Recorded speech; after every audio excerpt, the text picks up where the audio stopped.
It's a takedown you'll see only on CBS 13. A suspect tries to make his getaway, but is tackled by a Sacramento police officer right in front of our camera as it's rolling. You saw that video play out during the CBS 13 News at 5. Good evening, I'm Shannon Brinius. I'm Sam Shane, and tonight we're learning more about that suspect and why he ran in the first place. But before we get to that, we're going to have more of that video right now. Here's how this whole thing went down.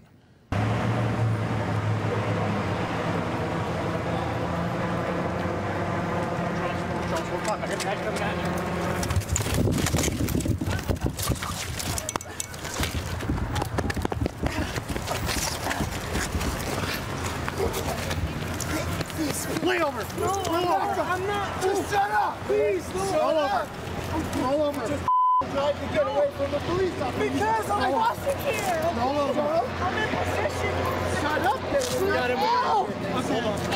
Okay. Here's a free hand here. Okay. Okay.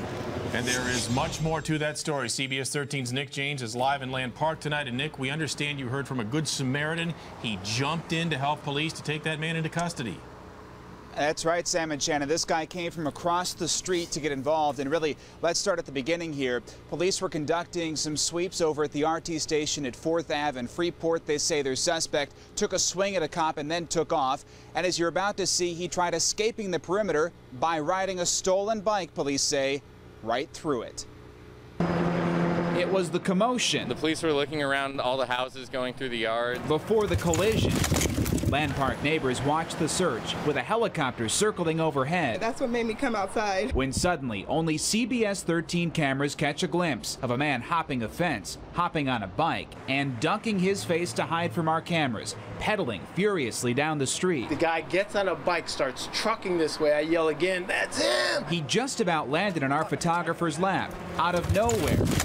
A tackle any NFL linebacker would be proud of. A Sacramento police officer flies in, sends the suspect sideways, and holds on for dear life as the still struggling man won't give up. Lay over. I'm not. Just shut up. Please, roll over. That first officer had unexpected backup. Watch it again. That second person to arrive isn't a cop. That's Lewis from across the street. I'm not letting go, and I did everything I could to keep that guy subdued.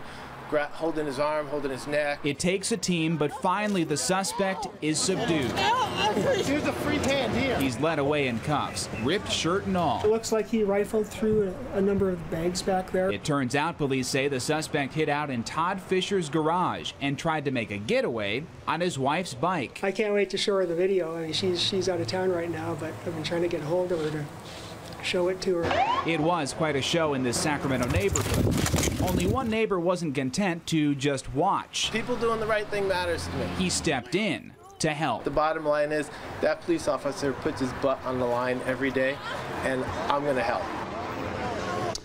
And help he did. Just in the last hour, we have the suspect's name and mugshot. He is ID'd by Sacramento police as 19-year-old Michael Kennedy. He's booked for outstanding warrants, fleeing from police, burglary, and felony assault on a police officer. One final note, 3 cops were hurt during the course of this pursuit and takedown. All have minor injuries. Did Lewis ever think he was going to get hurt? I mean, to dive in like that?